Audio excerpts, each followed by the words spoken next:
here in my ninth grade, Jim. Yeah, I used to. I'm trying Anderson, you're middle. Young Jim. I need more. This is really hard for him. He likes CCP. Chinese Communist Party. You like it? You like it? Tristan. You like it? You like them? I'm asking you. You like the Chinese? Okay, hi everyone. Thanks for coming to Math Club. Okay, we're gonna go over some problems from last time pretty quickly, and then we'll start with the round for today.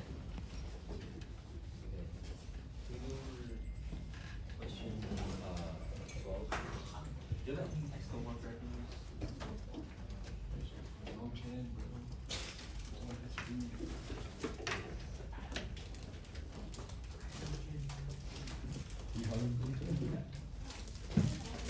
Okay, so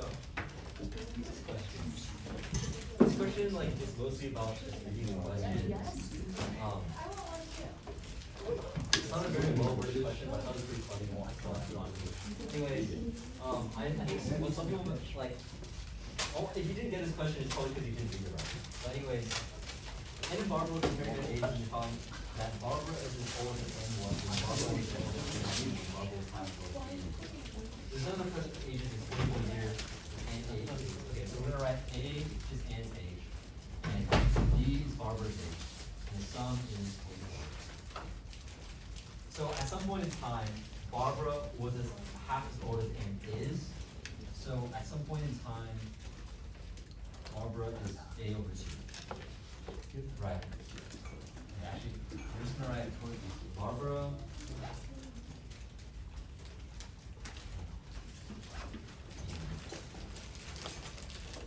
And at some point in time, Barbara is A over 2. And so if we define Y to be the difference in their ages, we know that no matter what point in time you look at, the difference between their ages is going to be the same.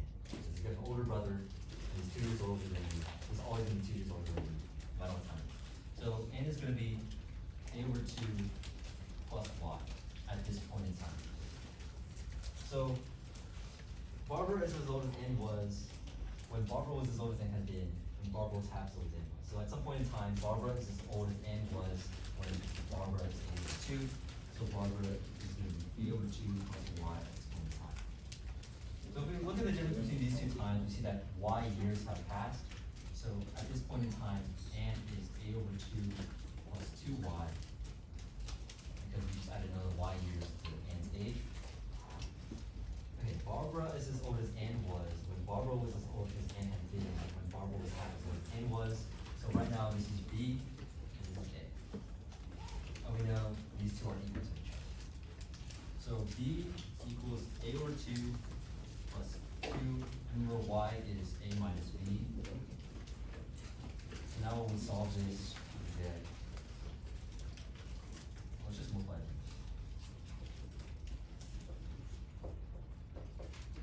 And we get 6B equals 5A. And we know that A plus B is 44. So we can write, we want to know how old Anne is. So we write A plus 5, 6, A equals 44. So 11A over 6 is 44. And A equals 24. That's it.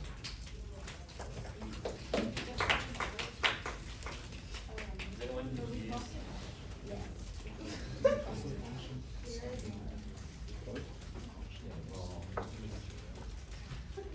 Do you want to ask a question or should we move on to the next one? Let's just move on. Take all of them. We'll do problem 16 next.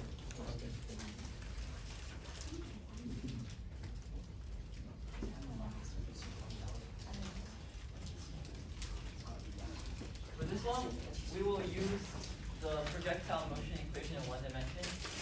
We don't need to prove it here. We'll just use it as, we'll just write that equation and we assume it's true, and then we'll use it to solve this problem. So if you have a particle moving along a line, and it has initial speed v, and it has constant acceleration a, so a is how fast the speed is changing. Then we can say that the position x, let's just call it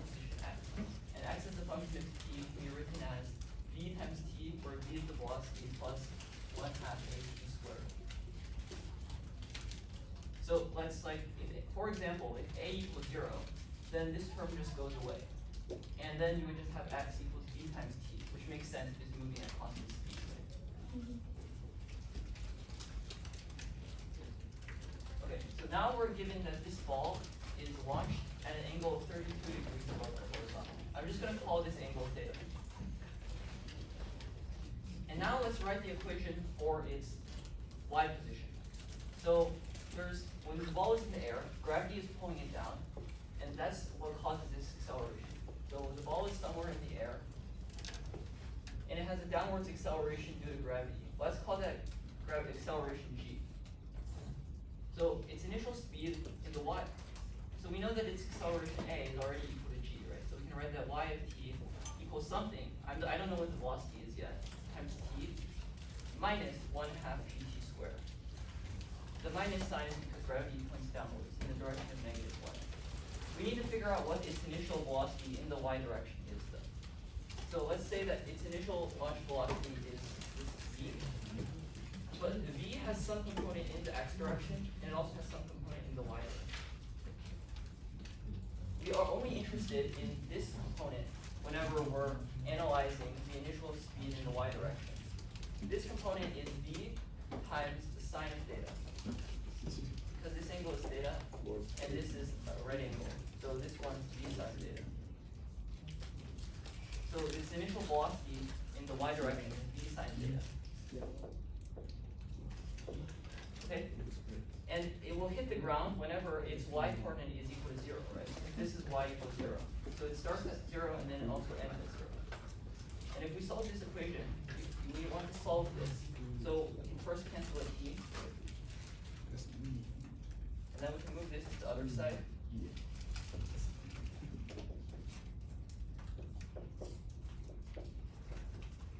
And then we can multiply both sides by 2 over g. So t equals 2v sine theta over g. This is when it will hit the ground the second time. And now the problem tells us that it hit the ground 17.5 meters away from where it was launched. So let's find out. Now we can plug this into the horizontal displacement formula. Okay, now we will consider the horizontal movement of the ball, because up to this point we've only considered the vertical speed. We know that when you launch it, it has this initial speed in the horizontal direction. This length is v times cosine of theta. So its x position is equal to v times cosine of theta times t. And then when it hits the ground, we want to find how far it is, like how far is this distance. And to get that, we plug t into this. So x equals v cosine theta times this thing. So it's 2v cosine theta sine theta over g. That's the distance between the starting point and the ending point. We're also given that that's 17.5 meters. So we know the initial speed, right? V is given as, we want to find v. So we want to find v, this is what we want to find. We know x is 17.5 meters. We know theta, it's 32 degrees. And we know g, it's 9.8 meters per second squared. So therefore, we can find v by solving this equation. If you solve this, you will get the answer choice b.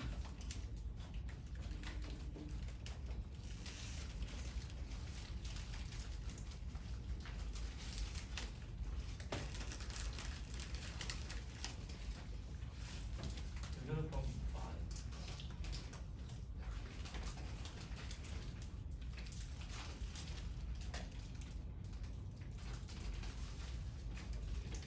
So I don't know if any of you have ever done the thing that these 6 squares and fold it to make a cube. Basically, this would be the bottom, and then these would be each of the 4 sides, and this would fold over to make the top.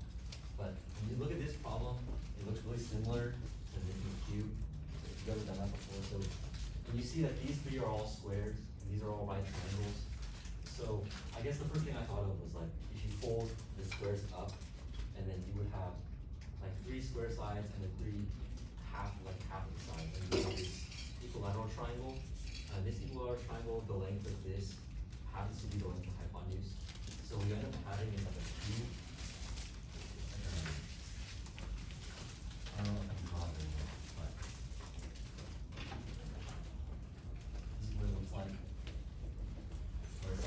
cube and then kind of cut off like the corner of it. And if you haven't done it before, you don't have this intuition. What you can see that, what you can think about is like, in order to fold a polygon that's like a closed shape, the side lengths that are folded together have to have the same length. For example, this is longer than this side, so you can't fold those together. So you can see that like this has a side length of 1, this has a side length of √2, and this has a side length of √2, because like one of the things that jumps out is like these two have the same length. So you kind of know that this has to fold onto here, and this has to fold onto here, and these have to fold onto each other. So you can use that to figure out it has to be a cube, just like you kind of cut off tetrahedron from it. So how you solve this question is just the volume of the cube is 1, and it says it's silent. And then the volume of the tetrahedron is going to be 1/3 base times height. And the base is a right triangle on the side length of 1. So the area is going to be 1/2. So it's going to be 1/3 times 1/2, and the height is going to be 1. It's going to be 1 minus 1/6, which is going to be 5/6.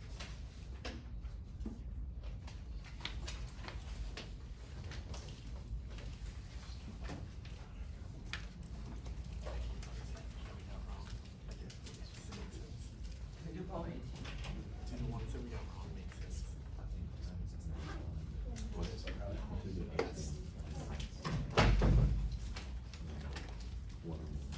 Okay, so this is, before we do this question 18, I want to ask some other questions just to warm up with counting.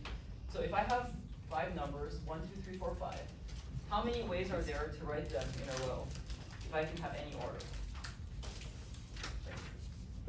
How many ways are there to write the numbers 1 through 5 in a row? 120.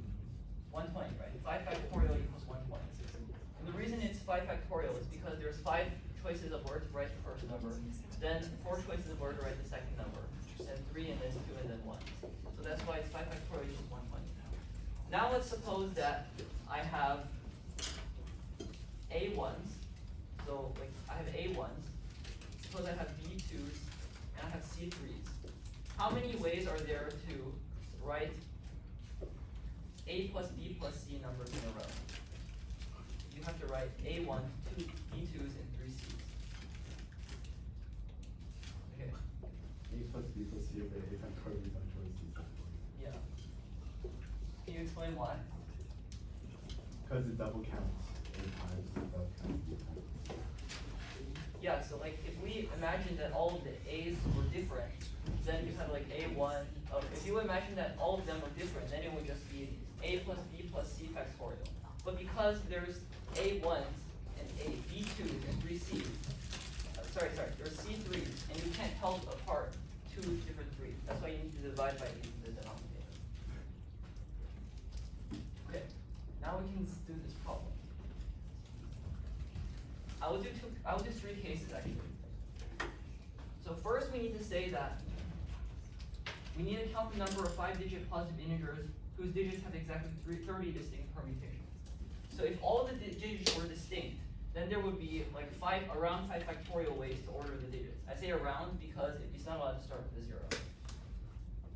But we know that 5 factorial is 120, and we want to count the numbers which have exactly 30 distinct permutations of the digits. So we need to have something in the denominator, right? It needs to be over some factorials. And you can try some things, and you can see that only 2 factorial in the denominator works. So therefore, we need to have 3 different numbers. Let's call them x, y, and z. They're all digits between 0 and 9, and they're all distinct. X will appear once, and y and z will appear twice. And since y and z both appear twice, let's make them distinct. So I will say that y is less than z.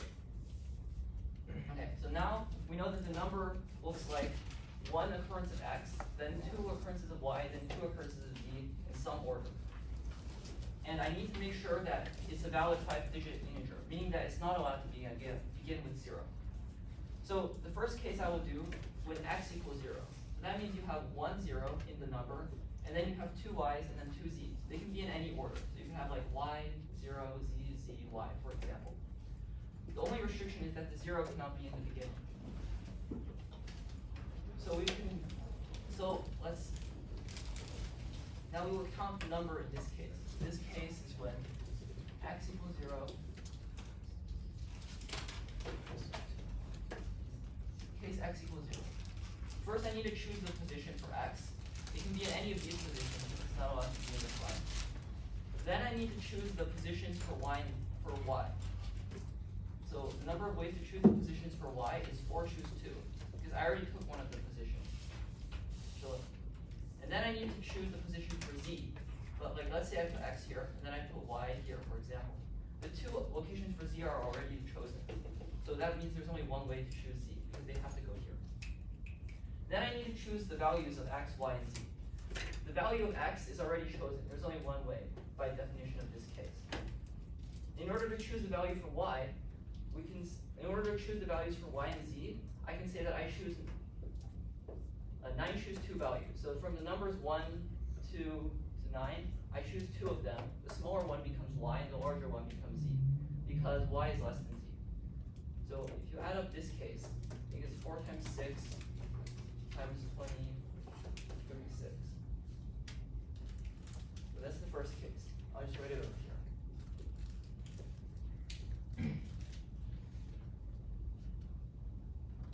Okay. Now the second case is when x is not equal to 0.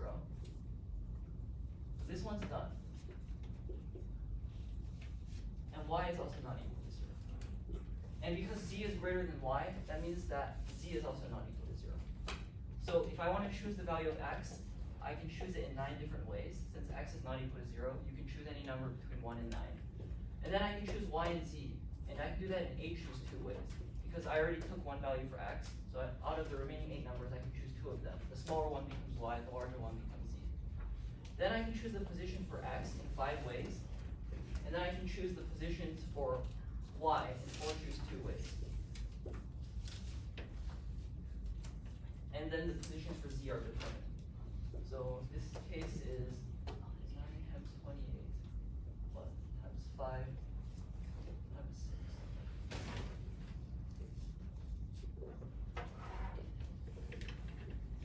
Okay. The final case we will do is when x is not equal to 0, but y is equal to 0.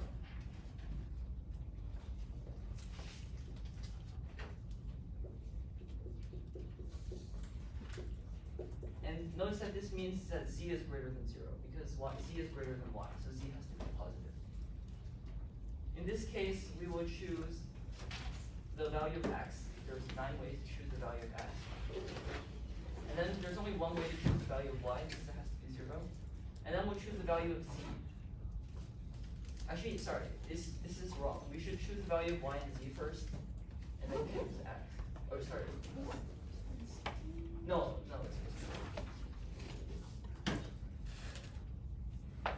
so y has to be 0, x can be any number 1 through 9, and then z can be any number 1 through 9, but it cannot be equal to x.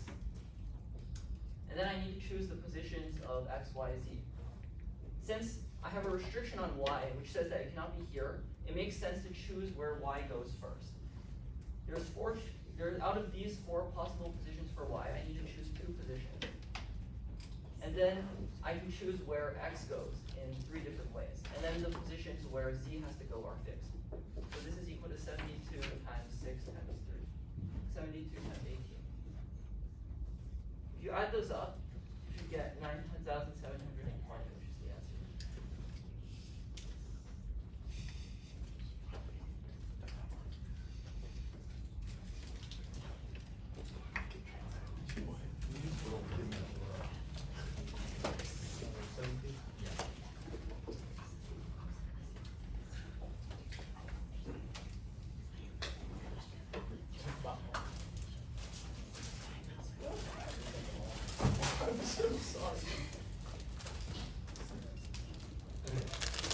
So, This question is really beautiful. You should listen to his explanation. It's really smart. yeah, okay, so this question, it gives you basically gives you this side length, since these are two squares, the side length is 2. And asks you to find the area of this little octagon. So, what I first wanted to do is like a lot more complicated than the actual solution. You can use this side, the fact that this side length is 1, this side length is 43/99, and these triangles are all congruent. You figure out these side lengths of this smaller triangle, you got the area and it's subtraction of the square. But what's a lot easier is if you divide the octagon into a bunch of triangles. My drawing's not very good, so it doesn't look like they're all equal.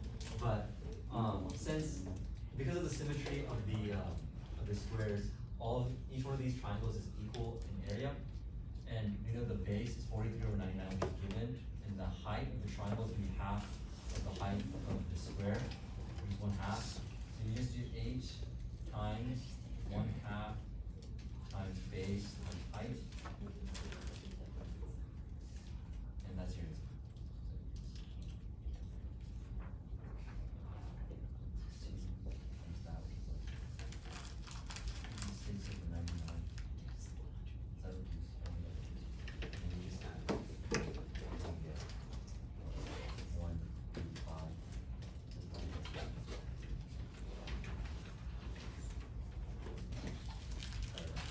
Well, again, you just divide it into a bunch of triangles. And Yeah, that's it's it. funny. Yeah, like that. Yeah, that's it. Okay, Are we done? let's do the round test.